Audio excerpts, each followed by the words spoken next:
नमस्कार, ओम शांति। जीवन यदि पुष्प की तरह है तो स्वास्थ्य शहद की तरह है।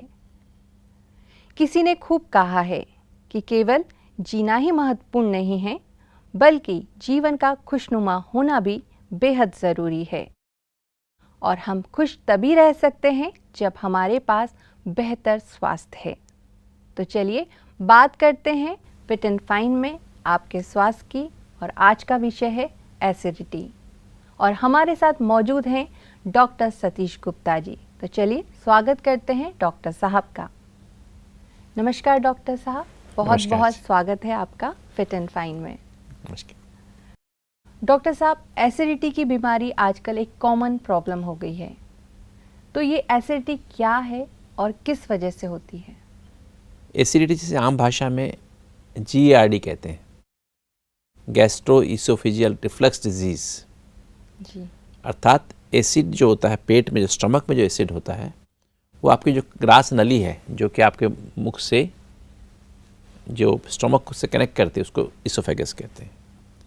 और उसके बीच में एक वाल्व होता है, ईसोफेगस और स्टमक के बीच में वाल्व होता है, पेट के बीच में वाल्व है जो कि एक मस्कुलर एक राउंड टिश्यू है, मसल है जो कि उसको उस छेद को बंद करती है या खुलती है। वो अपने आप ही खुलता है, बंद होता है, डिपेंडिंग ऑन आप खाना खा रहे हैं किस तरह से आपका वो उसके ऊपर उसको जो वाल्व जो है उसको ईसोफेजियल स्फिंक्टर कहते हैं, ये कार्डियक स्फिंक्टर भी बोलते हैं। तो वो वाल्व का खुलना, जब हम खाना खाते हैं चबा करके खाना नीचे आता है तो वाल्व खुलता है, खाना पेट में जाता है और पेट में जाने के बाद जब पानी पीते हैं जाने के बाद फिर वो वाल्व बंद हो जाता है जी। और फिर अंदर पेट में एसिड निकलता है, जी। एंजाइम्स निकलते हैं खाने को पचाने के लिए। जी। लगभग 3 घंटे खाना हमारे स्टमक में रहता है तो वाल्व बंद रहता है और वो फिर खाना वहाँ से एंजाइम्स और एसिड निकलता है, उस पर एक्शन करने के बाद वो खाना आगे छोटी आंत ड्यूडिनम और जेजुनम में चला जाता है, फिर वहाँ पर उसके ऊपर काम होता है। तो अगर आपका ये वाल्व लूज़ है जी। किसी कारण से भी लूज़ है, प्रॉपरली काम नहीं करता है, प्रॉपर समय पे खुलता नहीं है, प्रॉपर समय बंद नहीं होता है, तो ये हमारा एसिड ईसोफेगस में रिफ्लक्स होता है। जो ग्रास नली में एसिड क्योंकि खुला रहेगा तो क्या होगा, जब एसिड निकलेगा तो एसिड कहाँ जाएगा, एसिड का धुआं कहाँ जाएगा, वो ऊपर चढ़ता है ईसोफेगस में, और ईसोफेगस में जलन पैदा होती है। आंतों जो हमारा जो पेट है ना, चेस्ट है, सामने छाती है, उसके लोअर हिस्से में छाती में जलन होती है जी। जलन से या डिस्कम्फर्ट महसूस होती है, इसको बोलते हैं एसिडिटी। जी। और ये बहुत कॉमन बीमारी है, बहुत कॉमन माना लगभग 35 से 50% लोगों को होती है और अब इसकी संख्या और समाज में बढ़ती जा रही है। तो एसिडिटी का कारण क्या है, ये क्यों होती है? एसिडिटी का एक कारण, जो मुख्य कारण है वो है हमारा गलत टाइम पे भोजन करना, स्पेशली लेट नाइट मील, देर रात से भोजन करना। जैसे कि आजकल लोग अपने प्रोफेशन से, अपनी नौकरी से 9-10 बजे घर आते हैं और फिर रात को 10-11 बजे भोजन करते हैं और 12 बजे सो जाते हैं। तो ये जो एक बहुत बड़ा कारण, क्योंकि जब हम लेट नाइट खाना खाते हैं वो भोजन खाते हैं जो हमें नुकसान करता है, स्पेशली फ्राइड फूड्स, अधिक मात्रा में चाय, कॉफ़ी, कोल्ड ड्रिंक्स और अल्कोहल जैसा चीज़, स्मोकिंग करते हैं। स्मोकिंग से भी वाल्व ख़राब होता है, अल्कोहल से भी वाल्व ख़राब होता है। और जो फास्ट फूड्स है, फास्ट फूड जो जंक फूड है, फ्राइड फूड्स है, उसे रिफ्लक्स बढ़ती है अपने आप ही, वो पचता नहीं है, उस स्फिंक्टर को उसके थ्रू ऊपर चढ़ता है तो स्फिंक्टर काम करना बंद कर देता है, वो जो दरवाज़ा है वो काम करना बंद कर देता है। तो ये एक मुख्य कारण है, जो कारण है, मतलब लेट नाइट मील्स, और दिन में भी हम इरेगुलर टाइम पे खाना खाना, जल्दी जल्दी खाना खाना, प्रॉपर चबाना नहीं, खाना बहुत स्लोली, आराम से और चबा के खाना चाहिए। सोने से कम 3 घंटे पहले खाना खाना चाहिए, क्योंकि 3 घंटे मैंने कहा स्टमक में फूड रहता है, और जब लेटेंगे जब आप, तो क्या होगा, वो जो पेट में अगर खाना पड़ा है वो उसको टच करेगा वाल को, तो वाल खुल जाएगा, और वाल खुलेगा तो एसिड का धुआं कहाँ जाएगा, ऊपर जाएगा। एसिड जब ऊपर जाएगा ईसोफेगस को जलाता है, उस ग्रास नली को जलाता है, अंदर की जो टिश्यू है उसमें सूजन पैदा होती है और फिर ऊपर भी चढ़ता है और फिर गले में भी नुकसान कर सकता है, सोर थ्रोट हो जाए, गला में दर्द होगा, आपकी जो वॉइस बॉक्स है जिसमें वॉइस तंतु होते हैं, आवाज़ को जिसे वोकल कॉर्ड कहते हैं, उसमें भी सूजन आ सकती है, आपकी आवाज़ भी बदल सकती है ना। और इवन साइनस को भी नुकसान कर सकता है। अगर नाक में आएगा तो यहाँ साइनस है, उसमें भी इन्फेक्शन हो सकता है, उसमें भी सूजन आ सकती है। सिर दर्द भी हो सकता है क्योंकि वो गैस ऊपर चढ़ेगी साइनस के थ्रू, तो वो फिर नुकसान करेगी।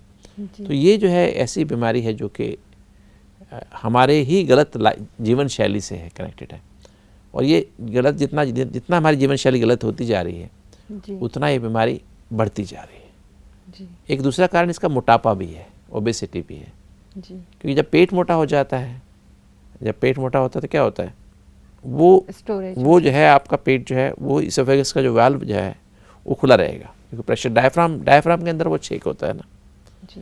तो डायफ्राम वो प्रॉपर्ली जो छेक जिसमें से इसोफेगस स्टमक पेट में एब्डोमेन में आ रही है वो पार्ट खुल जाता है। तो उससे क्या होता है, कुछ बल्कि आंतों का हिस्सा भी, स्टमक का हिस्सा भी उसके थ्रू ऊपर पहुंच जाता है, जिसको हम हाइटस हर्निया कहते हैं। तो वो एक बहुत बड़ा कारण बन जाता है इसोफेजियल रिफ्लक्स का, GERD का, जी। एसिडिटी का। जी। डॉक्टर साहब, क्या हमारा तनाव या हमारी नींद भी एसिडिटी की वजह हो सकती है? हाँ जी, क्योंकि स्ट्रेस जो है, देखिए जैसे ये जो हमारा जो वाल्व है ना, जो ये स्फिंक्टर है, इसका बहुत कनेक्शन हमारे मन से बहुत कनेक्शन है। हमारी थॉट स्पीड बहुत फास्ट है। जी। जैसे कि टाइप ए बिहेवियर वाले लोग होते हैं, उनको हमेशा टाइम का प्रेशर, काम का प्रेशर, मेरे हिसाब से काम होना चाहिए, परफेक्शन का प्रेशर रहता है, इच्छाओं का प्रेशर रहता है, तो थॉट स्पीड बहुत फास्ट हो जाती है। और दूसरा सेंसिटिव और इमोशनल नेचर आपकी है अगर, तो उसमें भी थॉट स्पीड बहुत फास्ट। आपको कुछ चीज़ अच्छी नहीं लगी, आपको फीलिंग आ गई, तो विचार के पीछे विचार चलता रहता है। और जैसे मैंने आपको पहले बताया था कि हमारे ऊपर से ही एसोफेगस से ही, जहाँ से ग्रास नली शुरू होती है, वहाँ से ही एक जो ऊपर से ब्रेन से कंट्रोल होता है, एक मीजनर प्लेक्सस और ऑर्बिक्स प्लेक्सस चलता है, जैसे बिजली की तार, लाल तार हरी तार होती है, वो फ्लो करती है और उस वाल्व के बंद होने और खुलने को रेगुलेट करती है। तो अगर आप लगातार स्ट्रेस में रहते हैं तो ये बहुत बड़ा कारण हो जाता है कि उसके फंक्शन को ख़राब करने का। जो स्ट्रेस बढ़ती जा रही है समाज में, स्पेशली यंग लोगों में, तो ये बहुत बड़ा कारण हो गया कि ये वाल्व ठीक से काम नहीं करता है। अगर आप पतले दुबले हैं, ऐसे भी देखने में आता है कि मोटापे की बात खाली नहीं है, अगर आप पतले दुबले हैं तो आपको तब भी एसिडिटी होती है जी, है ना। तो ये बहुत बड़ा कारण हो जाता है आज के समाज में। और कई बार क्या होता है, जब एक तो ये भी, और जब आप अंदर से खुश नहीं होते हैं, एक बहुत बड़ी बात है, जब आप स्ट्रेस में होते हैं तो आप खाने में खुशी ढूंढते हैं। कई बार कहते हैं पेट तो भर जाता है किंतु मन नहीं भरता है। कहते हैं ना, पेट तो भर गया मन नहीं भरा, तो और खाते हैं। वो स्वाद के लिए खा रहे हैं, खाने में खुशी ढूंढ रहे हैं, तो ओवर ईटिंग करते हैं। तो ओवर ईटिंग करते क्या होगा, स्टोमक की कैपेसिटी है, तो ज़्यादा टू मच करेंगे तो वाल को टच करेगा, तो वाल ख़राब हो जाएगा। तो स्ट्रेस जो है, ये भी कहते हैं मूड डिसाइड्स योर फूड। ऐसे बहुत सारी स्टडीज़ हुई हैं कि मूड हमारा फूड डिसाइड करता है, हम क्या खाएंगे। अगर आप अंदर से कड़वाहट महसूस करते हैं मन में, तो आप मीठा खाना पसंद करते हैं, कंपल्सिव बिहेवियर हो जाता है। अगर आप अंदर से ड्राई महसूस कर रहे हैं, बहुत संबंधों में सूखापन महसूस कर रहे हैं, परिवार में या वर्किंग प्लेस पे, तो आपको फ्राइड खाने को दिल करता है, तला हुआ खाने को दिल करता है। अगर आप बहुत बोरिंग महसूस करें, चटपटा हॉट एंड स्पाइसी खाने को दिल करता है। तो मूड, ऐसे 100 से ज़्यादा मूड स्टडी हुए हैं।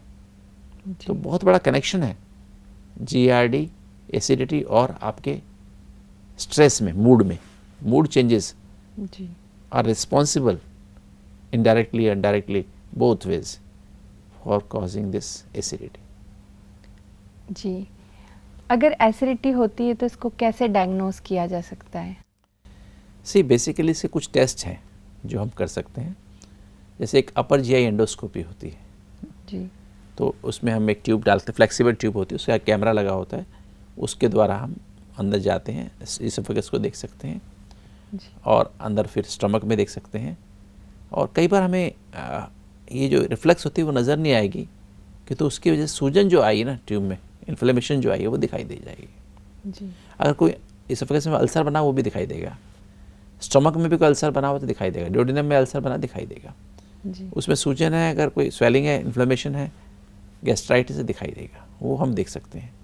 उसकी बायोप्सी भी ले सकते हैं, थोड़ा सा टिश्यू का चंक हम बायोप्सी में उसी में जो अंदर से ट्यूब डालते हैं, फ्लेक्सिबल ट्यूब, वो कैमरे से कनेक्ट होती दिखाई देता है, बाहर दिखाई देता है, हम देख सकते हैं। तो वो हम उसके द्वारा उसको हम कर सकते हैं। बाकी हम एक आजकल एक कैप्सूल्स अवेलेबल हैं, ऐसे मॉनिटर अवेलेबल हैं कि अगर थोड़ा भी एसिड रिफ्लेक्स होगा वो अंदर यहाँ पड़ा रहेगा जो इसमें एसोफेगस में, ग्रास नली में, तो एसिड का जब रिफ्लेक्स होगा उसको सेंस करेगा, उसकी पीएच को सेंस कर लेगा। तो वो भी एक तरीका है ना। जी। और कुछ ऐसी चीज़ें अवेलेबल हैं, कुछ जो ऐसे कैप्सूल के फॉर्म में अवेलेबल है, पूरी जैसे आपके यहाँ पड़ा रहेगा और वो फिर वो उसकी फ़ोटो भी लेता रहेगा और साथ साथ जो एसिड का रिफ्लेक्स है उसको सेंस भी करता रहेगा और फिर स्टमक में जाएगा, फिर छोटी आंत में 2 दिन के, बड़ी आंत में जाए 2 दिन में निकल जाएगा। तो फिर उसके अंदर सारी पिक्चर्स आप बाद में ले सकते हैं। जी। तो एक तरीका ये है। और दूसरा बेरियम मील होता है, बेरियम स्वालो कहते हैं उसे हम, कि हम वो सफ़ेद रंग का जो बेरियम हाइड्रोक्साइड जो पानी होता है, जो उसका लिक्विड होता है, उसे हम पी लेते हैं और फिर एक्सरे लेते हैं। आजकल इसको कम करते हैं कि तो आजकल ये टेक्निक कम यूज़, पहले तो बहुत टेक्निक यूज़ करते थे, तो उसको हम उसके द्वारा हम पता लगा सकते हैं कि हाइटस हर्निया वगैरह जैसे है, अगर हाथों का स्टमक का हिस्सा छाती में आया है तो हम देख सकते हैं। जी। वो हम इसके द्वारा भी देख सकते हैं जैसे मैंने बताया आपको। और तो ये जो है मुख्य चीज़ें हैं, और भी हम कुछ कर सकते हैं, जैसे तो बेरियम की स्टडी कर सकते हैं। आजकल कुछ इसोफेगस की मैनोमेट्री भी करते हैं, उसमें प्रेशर भी नाप सकते हैं। आजकल काफ़ी सारी ऐसी टेक्निक आ गई हैं जिसके द्वारा हम पता कर सकते हैं, पर इसका मेन चीज़ वही सिम्टम ही है। जी। इसको अगर हम डायग्नोज करें तो सिम्टम ही इसका सबसे तरीका कि किस तरह से मुझे जलन होती है, स्पेशली खाने के बाद ये जलन होती है और उसमें यहाँ जलन होती है और लेटने पे ज़्यादा होती है, कि जब लेट जाएंगे तो एसिड ऊपर चढ़ता है। इसलिए कहा जाता है जब भी आप खाना खाते हैं तुरंत नहीं लेटना चाहिए, कम से कम 3 घंटे 2 से 3 घंटे बाद लेटना चाहिए। और अगर लेटना भी है तो आप बाईं तरफ लेटें शुरू में, बिगनिंग आप जब सोने जाते हैं तो लेफ़्ट साइड में सोएं, क्योंकि स्टमक लेफ़्ट साइड में है तो लेफ़्ट साइड में सोने से वो चांसेस कम है कि वो एसिड फिर ऊपर जाएगा। जी। इसलिए एक जो बड़ी बात जो मैं फिर दोबारा रिपीट कर लूँ अपने दर्शकों के लिए, कि हमें सोने से 3 घंटे पहले खाना खा लेना चाहिए। 7 बजे से पहले खाना खा लें ताकि हम 10 बजे सो सकें। जी।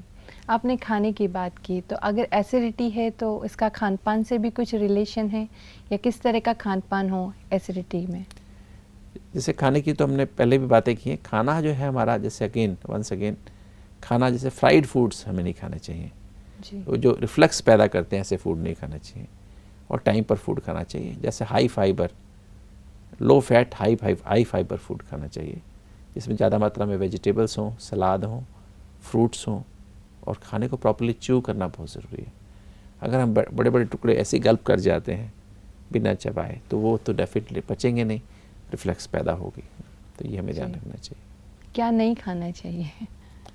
जैसे पता है मैंने आपको, फ्राइड फूड्स अवॉइड करने चाहिए, चाय कॉफ़ी अवॉइड करनी चाहिए, जी। अल्कोहल अवॉइड करनी चाहिए, स्मोकिंग अवॉइड करनी चाहिए, जी।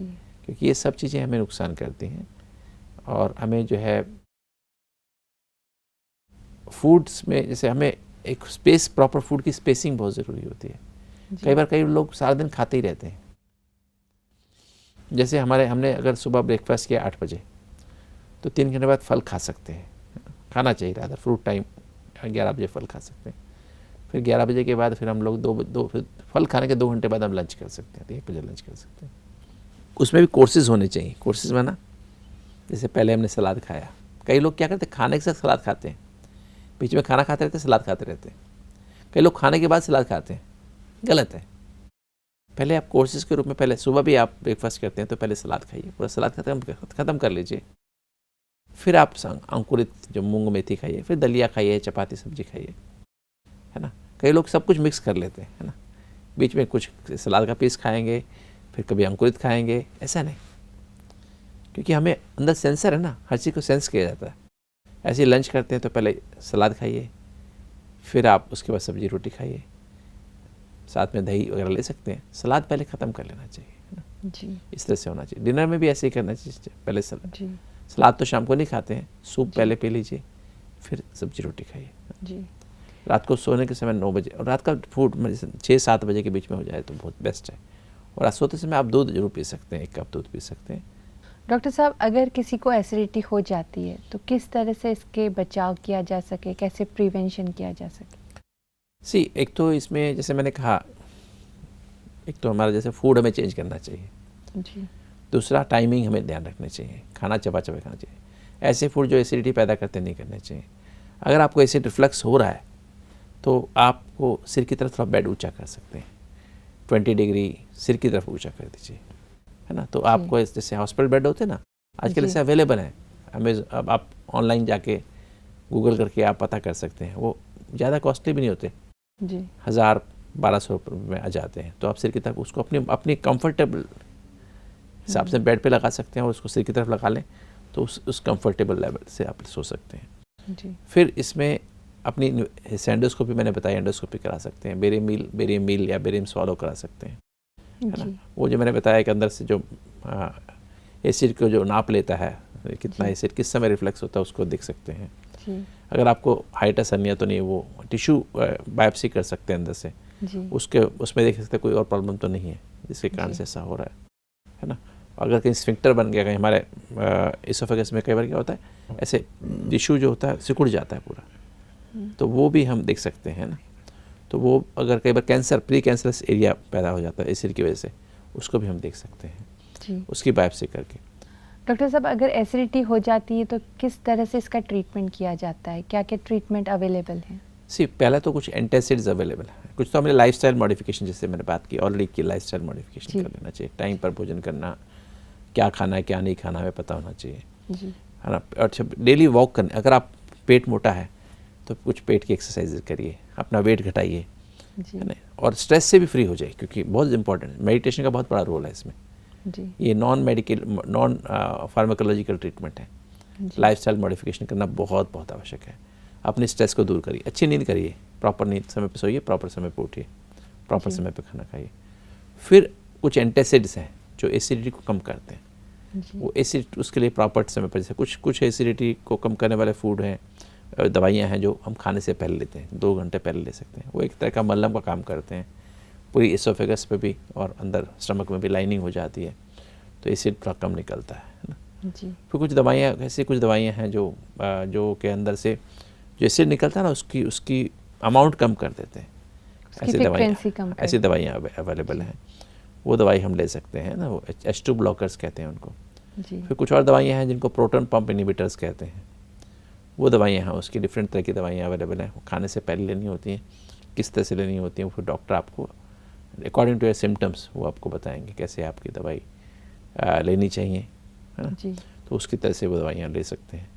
फिर कुछ दवाइयाँ और इस तरह की हैं जो कि आपके, जैसे अगर आपको पेन हो रही है तो उसको रिलीज़ करने के लिए कुछ दवाइयाँ दी जा सकती हैं।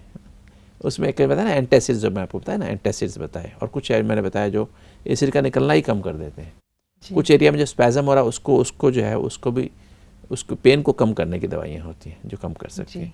कुछ दवाइयाँ ऐसी हैं जो कि अगर आपका कई बार एक बैक्टीरिया होता है हेलिकोबैक्टर पाइलोराई, वो अंदर ग्रोथ उसकी शुरू होने लगती है, उसको हम कम कर सकते हैं। जैसे कुछ खाने ऐसे हैं, जिंजर जैसे आप ले लें, अदरक आप इस्तेमाल करें, उससे भी आपका एसिडिटी कम हो सकती है, राइट। तो इस तरह की चीज़ें हम करने से हमें कब्जी ना रहे, कॉन्स्टिपेशन ना रहे।